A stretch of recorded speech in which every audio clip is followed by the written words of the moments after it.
Bismillahirrahmanirrahim. Assalamualaikum warahmatullahi wabarakatuh. Alhamdulillahirabbil alamin. Innal hamdalillahi nahmaduhu wa nasta'inuhu wa nastaghfiruh. Asyhadu an la ilaha illallah wahdahu la syarikalah wa asyhadu anna Muhammadan abduhu wa rasuluhu la nabiyya wa la rasula ba'dah. Salatullahi wa salamuhu ala rasulin nabiyil karim wa ala alihi wa ashabihi ajma'in wa man tabi'ahu bi ihsan ila yaumiddin, amma ba'du. Ikhwati fillah rahimakumullah, hadirin yang dirahmati Allah Subhanahu wa taala. Alhamdulillah, segala puji Allah atas izinnya kita kembali bisa bermuajahah di dalam majelis ilmu setelah sekian lama. Dari mulai Maret yang lalu sampai bulan Agustus ini baru berjumpa lagi, dan alhamdulillah semuanya dalam kondisi sehat. Saya pribadi insya Allah, juga rekan-rekan semua, sahabat-sahabat sekalian yang ada di masjid ini, dan mudah-mudahan sepanjang kita manfaatkan untuk kebaikan dan ketaatan, Allah terus karuniakan kesehatan insya Allah.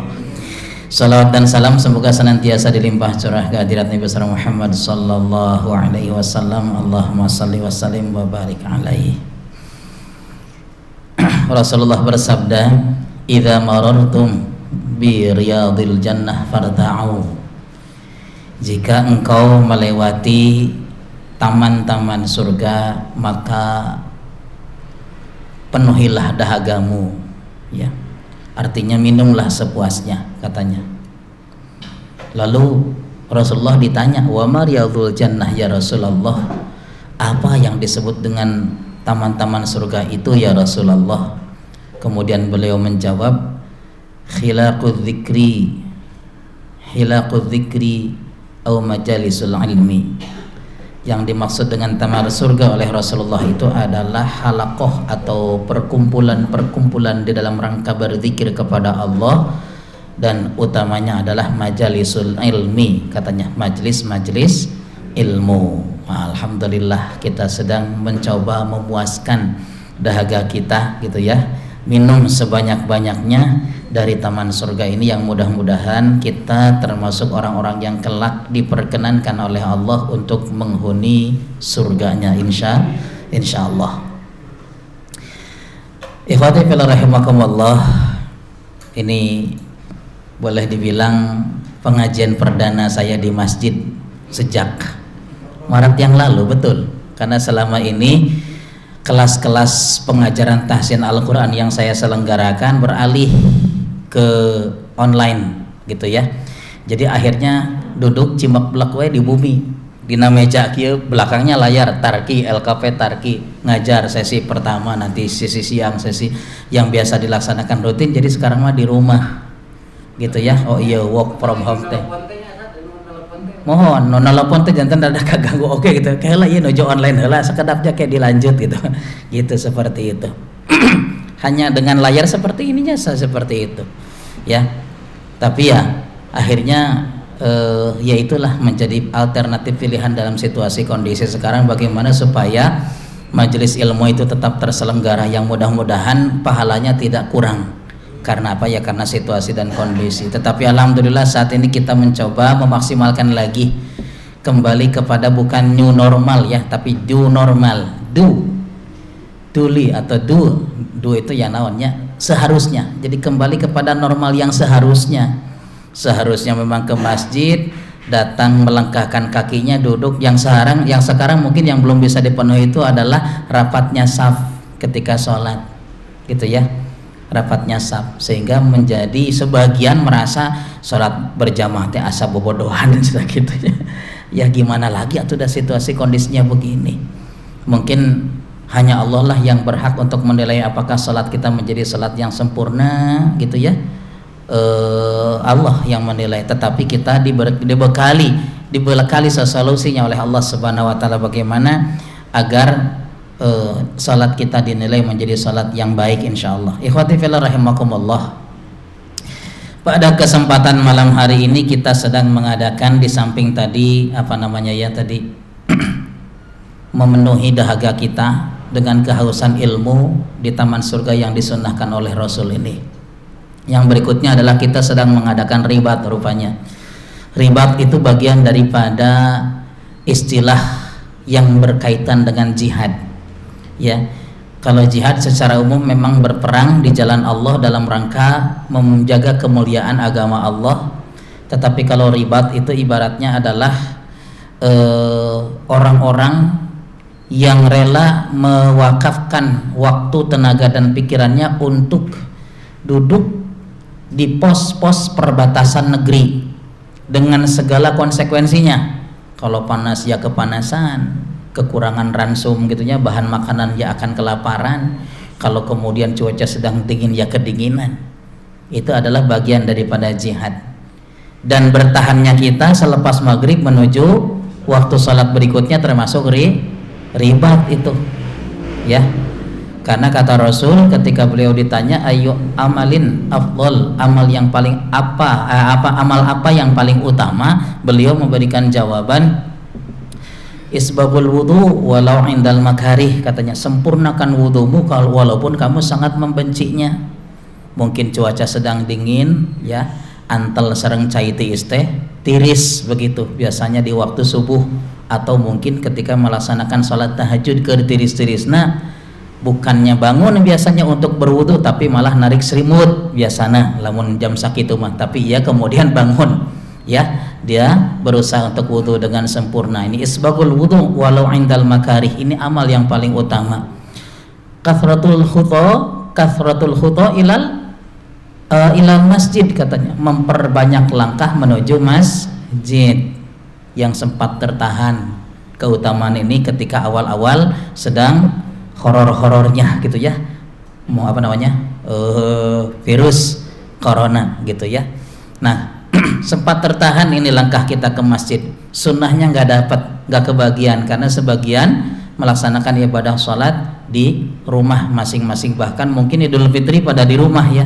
Walaupun kemarin Idul Adha ada yang menyelenggarakan, cuman dengan segala persyaratan, lansia dan anak-anak dilarang pergi katanya ke tempat sholat. Ada tuh beberapa masjid seperti itu, masih ada. Nah, yang ketiga yang tadi memperbanyak langkah menuju masjid, baru kemudian intidharus shalah ba'da shalah, menanti datangnya waktu sholat selesai dia melaksanakan sholat sebelumnya.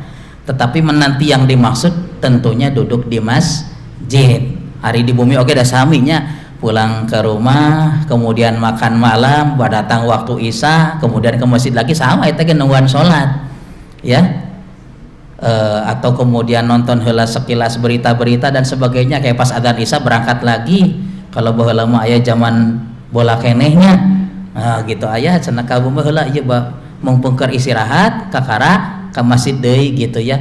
Tetapi yang dimaksud adalah intidharus shalah ba'da shalah, orang yang memang duduk di masjid selesai melaksanakan sholat berlanjut dengan zikir, berharap apa namanya, menyempurnakan ketekunan di dalam ketaatan untuk berharap pahala yang lebih besar lagi, kemudian sampai datangnya waktu sholat. Ini adalah wadzalikumur ribat, katanya itulah yang dimaksud dengan ribat, ya. Dalam surat Ali Imran ayat 200 dikatakan, ya ayyuhalladzina amanusbiru wasabiru warabitu wattaqullaha la'allakum tuflihun. Wahai orang-orang yang beriman, bersabarlah pasti untuk mencapai kesempurnaan keimanan. Tingkat keimanan yang baik, yaitu dalam rangka ketaatan kepada Allah, akan dihadapkan dengan sejumlah tantangan dan gangguan, ya. Biasa kalau dalam perkara-perkara kebaikan mah mudah sekali hadirnya tantangan, gangguan itu, ya. Isbiru, maka bekalnya kata Allah sabar, bukan sekedar sabar, tetapi wasabiru, ketatkan dan kuatkan ketahananmu di dalam bersabar itu. Ini mengisyaratkan bahwa setiap kali pelaksanaan kebaikan-kebaikan yang Allah perintahkan disiapkan pahala yang besar. Inna la nudhi'u ajral muhsinin, katanya orang-orang yang berbuat baik itu akan disia-siakan pahalanya oleh Allah. Orang-orang yang berjuang untuk mencapai puncak kebaikan itu gak akan disia-siakan pahalanya oleh Allah. Dari setiap hal-hal kecilnya akan membuahkan sesuatu yang bisa mengantarkan menuju surga, ya. Makanya hanya sekedar kita duduk berjimat, ya, majelis ilmu, puaskan dahagamu, itu adalah taman surga. Nah, Kemudian warabitu, bahkan setelah tadi kuatkan ketahanan dalam kesabaran, warabitu. Robi itu sebenarnya dari kata robata, ribat tadi ya. Ribat itu sendiri artinya ikatan yang kuat, yang kokoh. Berarti sabar, tahan kesabaran, kokohkan, kuatkan kesabaran itu. Wattaqullah, ini adalah bagian daripada upaya kita untuk mencapai ketakwaan. Dengan demikianlah kalian akan menjadi orang-orang yang beruntung. Beruntung berarti lawannya yang merugi. Yang merugi disebut di mana? Surat Al-Asr, innal insana lafi khusr. Sesungguhnya manusia itu secara umum berada dalam kerugian. Lalu bagaimana supaya menjadi orang-orang yang beruntung? Ya tadi, begitu ya, semoga kita termasuk orang-orang yang beruntung. Ikhwati fillah rahimakumullah, walau bagaimanapun kita hari ini sedang berada di penghujung tahun 1441 Hijriah. Bahkan bukan penghujung, sudah beralih, berganti. Ya, sudah selesai Dzulhijjah, kita sudah memasuki Muharram. Ya, sudah memasuki Muharram nih hari ini insyaallah. Atau kalaupun tidak, nanti resminya adalah kalau kita kalau kita pergantian hari itu kalau sudah ditandai dengan datangnya waktu pagi biasanya. Tetapi sebenarnya di waktu maghrib jelang isya ini sudah terjadi peralihan bahwa hari ini adalah 1 Muharram 1442 Hijriah. Tidak ada memang perintah untuk mengapresiasi dengan perayaan apapun ya berkaitan dengan tahun baru Muharram ini, tetapi kita ingin mengapresiasinya sebagai bentuk syiar, membangun semangat di dalam diri kita tentang simbol-simbol Islam yang mudah-mudahan semangat untuk menjaga simbol-simbol Islam ini menjadi bagian dari indikasi ketakwaan kepada Allah, karena kita bangga dengan agama kita, karena kita bangga dengan syariat kita bangga dengan keimanan ini, di mana sebagian besar kaum muslimin, mereka yang mengatasnamakan orang-orang Islam, ketika datang tahun baru Masehi, luar biasa apresiasinya gitu ya. Bahkan mereka istilahnya tersedot dengan budaya-budaya hedonismenya, hura-huranya mereka, orang-orang yang bukan dicontohkan oleh orang-orang yang beriman. Nah, kita mengapresiasi dengan apa ya? Dengan berusaha untuk menjadi jalan mencapai kesempurnaan di dalam keimanan kepada Allah Subhanahu wa taala. Allah berfirman di dalam surat Al-Hajj ya, "Wa may yu'azzim sya'airallah fa innaha min taqwal qulub." Barang siapa yang mengagungkan syiar-syiar agama Allah, maka sesungguhnya itu berangkat dari ketakwaan hati. Nah, mudah-mudahan kita juga mengingat kembali, ini teh besok teh libur tanggal merah teh Muharram itu adalah awal tahun baru Islam, begitu ya, awal tahun baru Islam, dan dia termasuk bulan suci yang ditetapkan di dalam surat At-Taubah ayat 36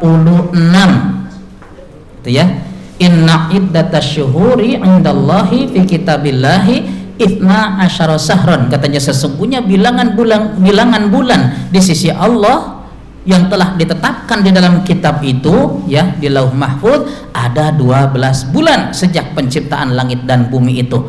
Minha arba'atun hurum, di antara 12 bulan itu ada 4 bulan suci. Apa yang dimaksud dengan bulan suci? Yang dimaksud, hadis menjelaskan, 1 bulan Rajab, yang kedua bulan Dzulqa'dah, yang ketiga bulan Dzulhijjah, yang keempat bulan Muharram. Itu ayat Ramadan sebenarnya. Aduh, sudah salah gak ada Ramadan tadi disebut ya.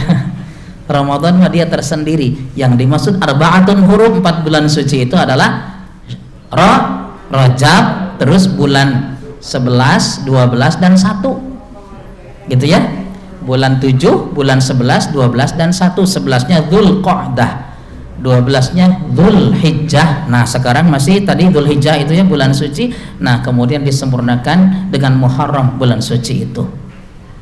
Kenapa disebut bulan suci? Ibnu Abbas menjelaskan, katanya bahwa pada bulan ini setiap amal-amal kebaikan oleh Allah akan dicatat sebagai pahala yang berlipat. Tetapi juga sebaliknya, ketika melakukan perkara-perkara keburukan juga pahalanya dosanya juga akan dicatat berlipat juga begitu. Nah makanya momentum bulan suci yang tinggal mungkin nanti dalam 1 bulan ke depan kita maksimalkan untuk melakukan sejumlah ketaatan, kebaikan. Pemicunya apa? Ini dia pemicunya. Kurang lebih berjalan di negeri kita ini hampir 1 semester, ya, hampir 1 semester kita dibangun oleh Allah perasaan khaufnya. Apa itu khauf? Takut, ya. Karena sejatinya setiap musibah apapun yang Allah timpakan pada kehidupan kita sebenarnya cuma satu tujuannya, untuk membangun rasa takut.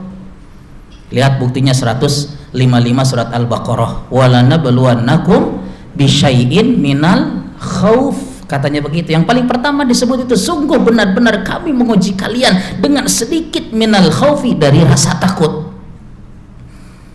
Nah berarti memang dengan setiap apapun peristiwa yang terjadi dalam kehidupan ini sebenarnya oleh Allah, yang Allah kehendaki agar kita mampu mengembangkan potensi takut kita, gitu ya. Nah ini pemicunya. Dan biasanya kalau pergantian tahun ke Muharram itu selalu dikaitkan dengan hijriahnya, padahal hijrah itu sendiri tidak terjadi pada bulan Muharram, tapi selalu dikaitkan dengan peristiwa hijrah. Hijrah, ya, dimana secara bahasa katanya meninggalkan. Secara fisik ya maksudnya adalah, secara histori maksudnya meninggalkan Makkah menuju Madinah, meninggalkan Darul Kufri ila Daril Islam, meninggalkan tempat yang syarat dengan kekufuran, tidak support untuk melaksanakan, mendukung ketaatan kepada Allah, yang ada adalah selalu terganggu, ya, selalu dirundung gitu ya dengan ya orang-orang yang melakukan kebaikan itu gitu ya, terhalang, kemudian dia berpindah, tinggalkan tempat itu karena tidak kondusif untuk melaksanakan keimanan, pergi menuju suatu tempat Darul Islam, di mana di sana kondusif untuk melaksanakan tugas-tugas keimanan dan ketaatan kepada Allah. Itu secara histori Mekah ke Madinah. Tetapi ya tentu secara pengertian yang lebih luas, hijrah itu adalah komitmen yang kita bangun di dalam diri kita untuk menjadi yang lebih baik dari sebelumnya di dalam perkara 2 hal. Pertama dalam perkara-perkara muraghaman katsiran wa sa'ah, ya. Dalam surat An-Nisa ayat 100 dikatakan, wa may yuhajir fi sabilillahi yajid fil ardi muraghaman katsiran wa sa'ah.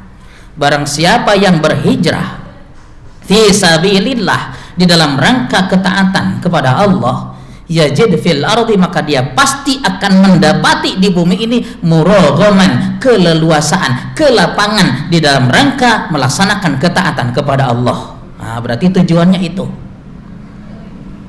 tidak ada lain, bergeraknya kita, berpindahnya kita menjadi lebih baik di dalam keimanan, di dalam ketaatan. Itulah hijrah, komitmen untuk mencapai ke arah itu.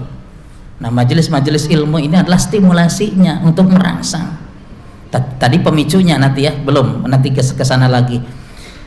Muraghaman katsiran wa sa'ah, tetapi ketahuilah yang Allah janjikan ketika seseorang bersungguh-sungguh untuk meningkatkan kualitas diri dalam keimanan kepada Allah, maka Allah akan berikan kelapangan dan keleluasaan dari sisi keduniaannya.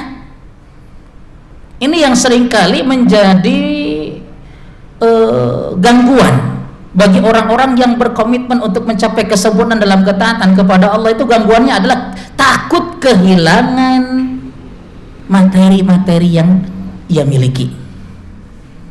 Ya, biasanya yang menjadi gangguannya itu, dah gimana tuh, ini udah kebutuhan, ya nantilah kalau udah pensiun, ada, oh gitu, banyak itu kalimat-kalimatnya itu. Jadi kekhawatiran itu, padahal ya kata Al-Quran surat An-Nisa ayat berapa tadi? 100. Wa may yuhajir fi sabilillah, kalau dia mantap di dalam rangka ketaatan kepada Allah, dia pergi meninggalkan semua keburukan-keburukan itu gitu ya, karena ingin sempurnanya nilai keimanannya di hadapan Allah, yajid fil ardi muraghama, maka dia nanti akan mendapati keleluasaan, ya, kelapangan di dalam melaksanakan ketaatan kepada Allah. Oleh Allah dibikin mudah untuk melakukan kebaikan-kebaikannya. Tetapi bukan sekedar itu yang diperoleh, wasa'ah, diberikan keleluasaan dari sisi rizki, dari hartanya. Karena apa? Yang ngurusnya kan Allah. Yang ngaturnya kan Allah. Bahkan seseorang menjadi leluasa, luas mendapatkannya, bahkan menjadi tersempitkan, itu juga karena Allah. Wallahu yaqbidu wa yabsut, katanya Allah lah yang menghalangi seseorang untuk mendapatkan karunia rezeki, wa yabsut, dan dia juga yang melapangkan. Jadi kalau begitu yang dipastikan adalah langsung kembalinya kepada Allah, begitu. Wa may yakhruj min baitihi muhajiran ilallahi wa rasuli, dan barang siapa yang dia keluar dari rumahnya di dalam rangka berhijrah menuju kepada Allah, gitu. Tsumma yudrikul maut, mungkin target tidak tercapai, mungkin harapan-harapannya tidak terwujud, dalam arti dia masih berproses saja. Tsumma yudrikul maut, kenapa keburu dihadapkan pada kematian? Faqad waqa'a ajru 'ala Allah, jangan khawatir, katanya, pahalanya sudah dicatat di hadapan Allah. Nah, inilah menariknya kalau kita berusaha komitmen untuk berusaha mencapai kesempurnaan. Nah, makanya momentum hijrah ini adalah stimulasi dalam pengajian ini, rangsangannya dalam pengajian ini, kemudian tadi pemicunya. Jangan lupa bahwa sudah 6 bulan berjalan.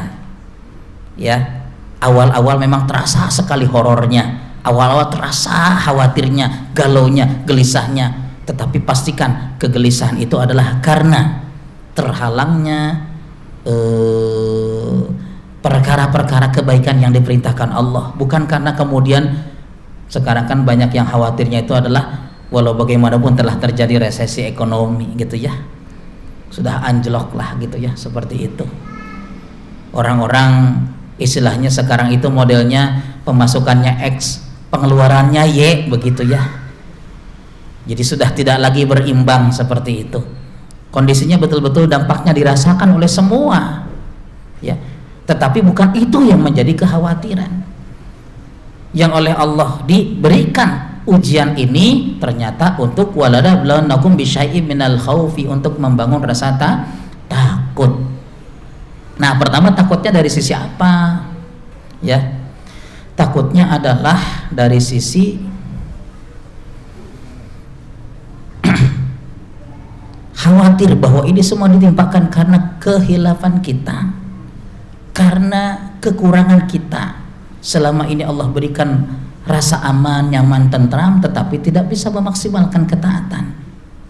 Oleh Allah akhirnya dicabut nikmat-nikmat itu, begitu ya. Karena ini sejalan dengan surat Ar-Ra'd ayat 13 atau surat Al-Anfal ayat 53. Di sana dikatakan dzalika wa may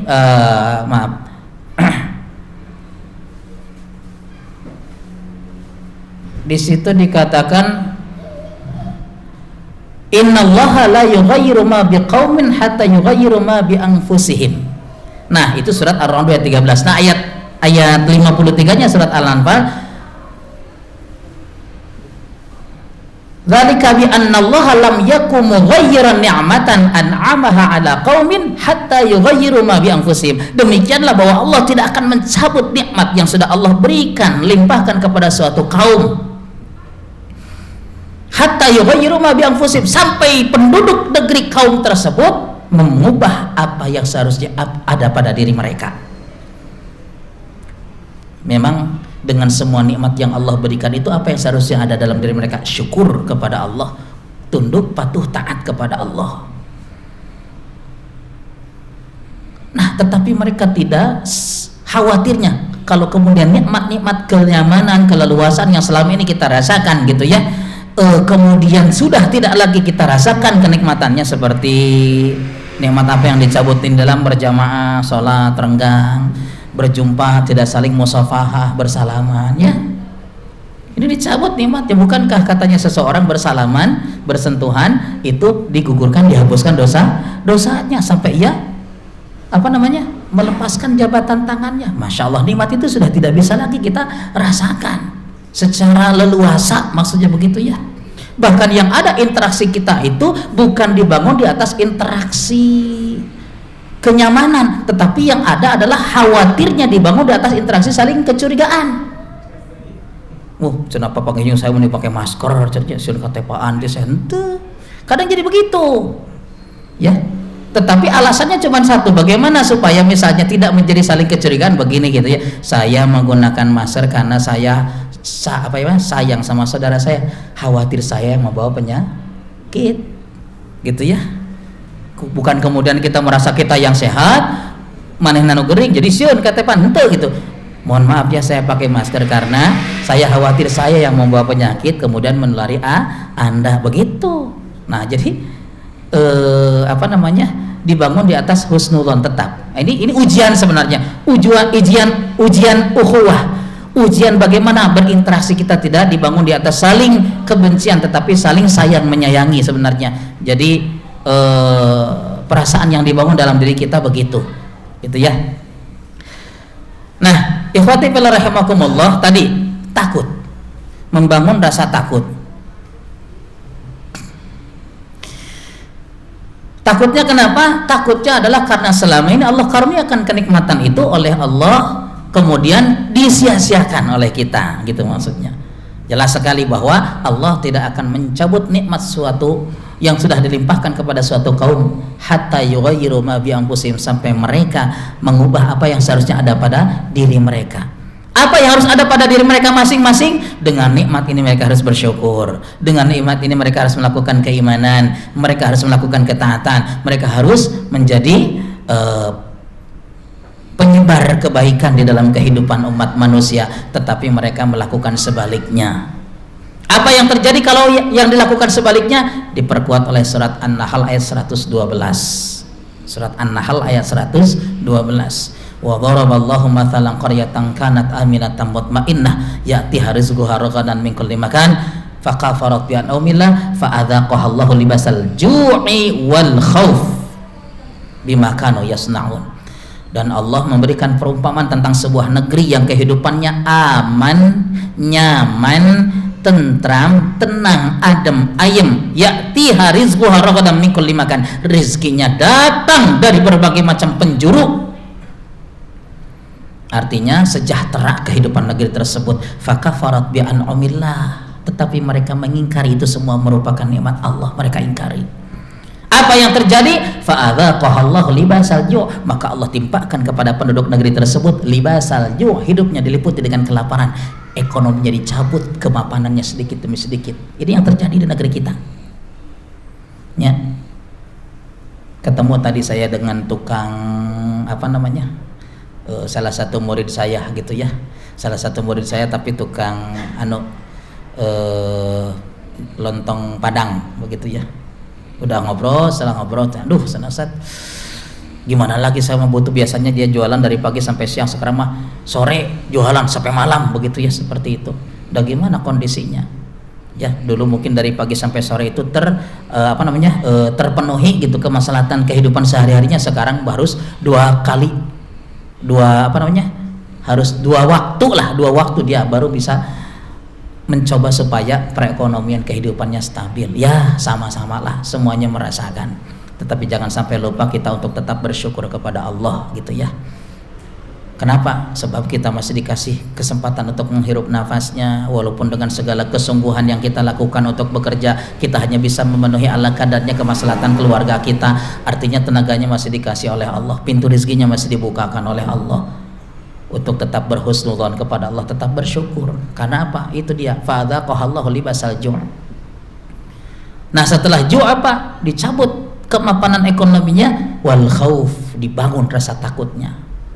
Nah jadi tidak bisa dipungkiri kalau orang-orang yang beriman harus mampu memahami hakikat musibah itu adalah dalam rangka membangun rasa takut dari itu semua, bahwa jangan-jangan Allah ya menimpakan ini semua karena kealpaan kita, kehilapan kita, selama kita diberikan kondisi yang begitu panjang untuk merasakan rasa aman, nyaman, tentram dalam melaksanakan ibadah, tetapi kita tidak memaksimalkannya begitu.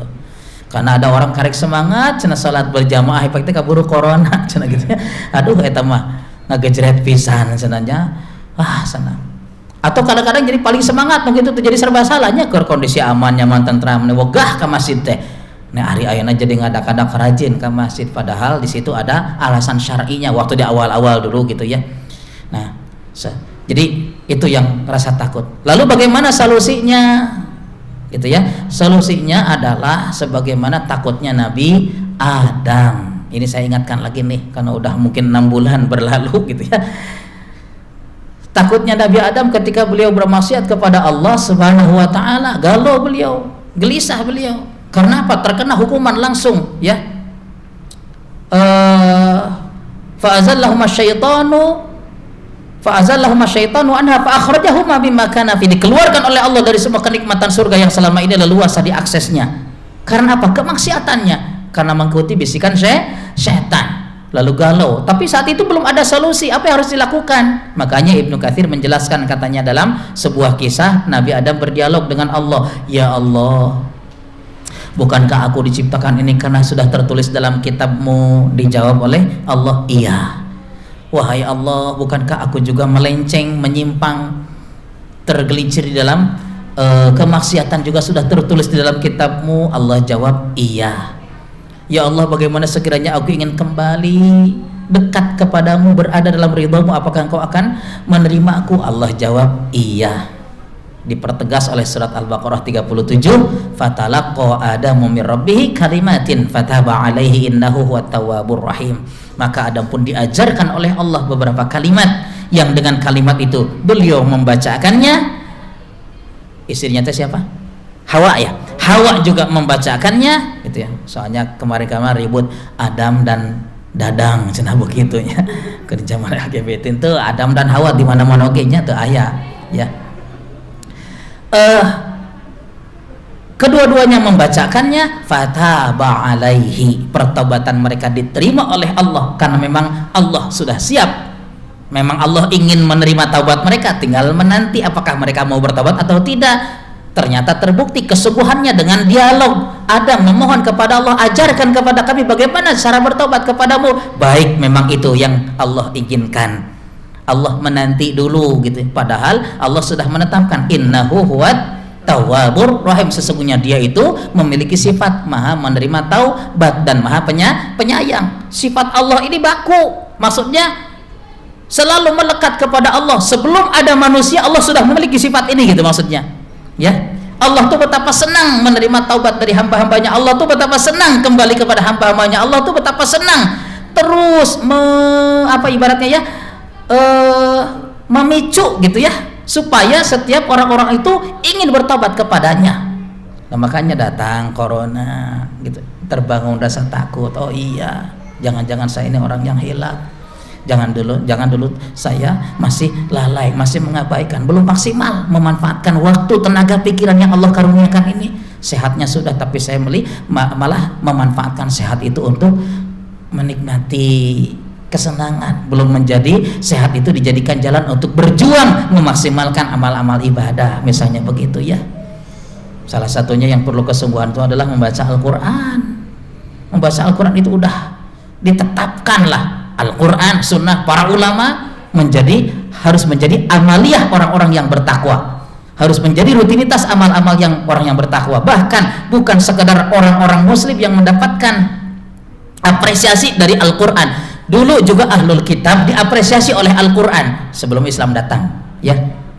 Diapresiasi bahwa salah satu yang menjadikan mereka istimewa itu adalah laisu sawa'a min ahlil kitabi ummatun qa'imah yatluna ayatillahi ana al-laili wa hum yasjudun. Katanya di antara ahlul kitab itu enggak semuanya buruk, ada yang baik di antara mereka. Apa indikasi kebaikannya? Yatluna ayatillahi ana al-laili wa hum yasjudun. Mereka senantiasa selalu membaca kitab Allah, Quran, atau selalu membaca kitab suci yang diturunkan Allah kepada mereka, dibaca, dipahami, dipelajari, untuk menjadi landasan beramal. Ana al-laili, sepanjang malamnya, wahum yasjudun. Nah maka ya, kalau ingin mengikuti sunnah Al-Quran, biasakan untuk bangun lebih jauh lagi dari sebelum waktu subuh. Manfaatkan untuk bisa sholatnya, manfaatkan untuk bisa baca Qurannya. Kenapa? Karena keutamaan membaca Al-Quran itu adalah ya salah satu yang paling tepat waktunya adalah di waktu malam. Inna nasya'atal laili asyaddu wat'an wa aqwamu qila. Katanya sesungguhnya di waktu malam itu adalah waktu yang paling cocok untuk membangun kondisi ruhiyah, yang paling sesuai dan kalimat-kalimat yang dibaca saat itu lebih berkesan, masuk meresap ke dalam hati. Nah, ini perlu perjuangan. Nikmat sehat kita manfaatkan untuk ini. Bangun di waktu malam, ya. Tarik waktu tidur kita yang biasa jam 10 bangunnya jam 4, tarik lagi jam 9, bangun jam 3, gitu maksudnya. Ya, biasakan ini.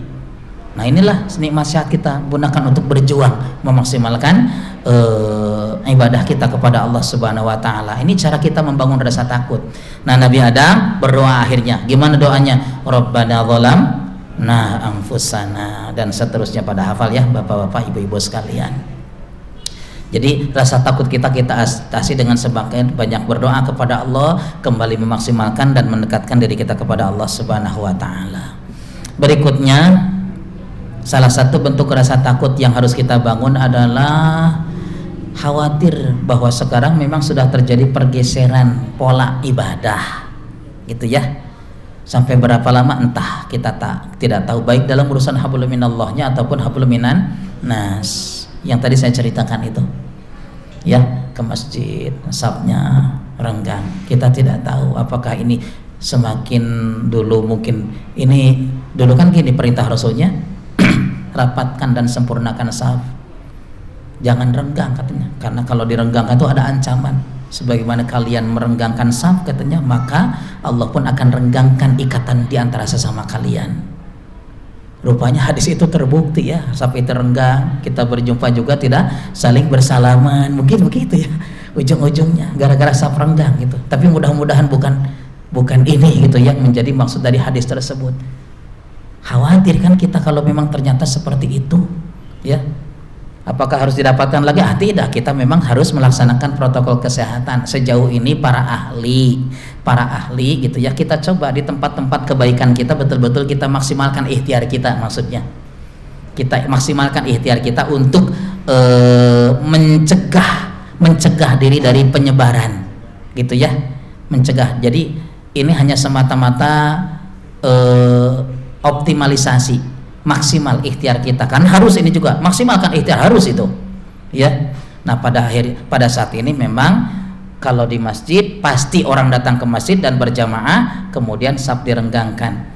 Nah, kemudian nanti ada pemahaman fikih baru bahwa selama katanya kondisinya sampai istilahnya kan selama suara terdengar, selama gerakan imam terlihat, maka itu masuk kategori berjamaah, insya Allah, gitu ya. Tetapi memang tidak normal ya, gitu ya, tidak normal ya. Nah, kekhawatiran tidak normal ini yang kemudian akankah ibadah kita sampai kepada Allah, perjumpaan kita dengan saudara kita juga ya, tegur sapanya apakah menjadi sesuatu dinilai sebagaimana ibadah, ya kita nggak tahu. Tapi Allah ngasih solusi melalui surat Al-Isra ayat 80. Ada yang tahu isinya? Harus dipencet dulu tombolnya. Wa qur rabbi adkhilni mudkhala sidqin wa akhrijni mukhraja sidqin waj'al li min ladunka sultanan nasira. Iya PR ya.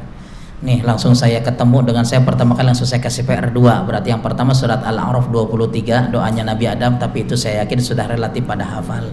Inilah yang selalu kita panjatkan kepada Allah dalam situasi kondisi seperti ini. Kekhawatiran ibadah kita tidak sempurnanya diatasi dengan solusi Allah mengajarkan doa kepada kita. Tadi surat apa? Al-Isra surat 17 ayat 80. Wa qur rabbi, qul, lam ketemu roh itu langsung diidgham, mengisyaratkan segera membaca doa tersebut, segera. Artinya jangan dinanti-nanti, jangan ditunda, sebab kita tidak tahu nilai ibadah kita itu sesuai dengan ketentuannya atau tidak. Maksudnya cara ibadah kita sesuai dengan ketentuannya atau tidak. Kita hanya melaksanakan sesuai dengan ilmu yang kita miliki, yang maha menilaikan Allah. Tetapi mari kita imbangi kekhawatiran kita dari jauh dari kesempurnaannya ibadah kita dengan memohon kepada Allah, Rabbi adkhilni mudkhala sidqin, ya Allah masukkan aku ke tempat masuk yang benar. Maksudnya, ya Allah jadikan ibadah saya ini ibadah yang dimulai dengan cara yang benar. Wa akhrijni mukhraja sidqin, dan keluarkan aku dari ibadah ini dengan cara yang benar pula, tidak keluar jalur, tidak melenceng. waj'al li min ladunka sultanan nasira, dan jadikanlah untukku katanya ya sultan. Sultan ini kekuatan, diantaranya berupa ilmu, nasira yang bisa memberikan pertolongan. Artinya oleh Allah dibangun semangat kita untuk terus menuntut ilmu, sehingga ibadah kita menjadi ibadah yang yakin diterima Allah karena ilmunya. Begitu ya. Jadi PR-nya surat apa tadi? 1 Al-A'raf 23, yang kedua surat Al-Isra ayat 80. Begitu ya. Saya kira sudah memasuki waktu Isya ya. Alhamdulillah. Bapak Ibu sekalian yang dirahmati oleh Allah, mudah-mudahan ini menjadi satu keberkahan kita di penghujung bulan Dzulhijjah memasuki Muharram 1442 Hijriah. Semoga ini menjadi bahan renungan dan evaluasi bagi kita untuk menuju semangat keimanan yang lebih baik lagi. Aku qouli hadza, astaghfirullah li wa lakum. Wassalamualaikum warahmatullahi wabarakatuh.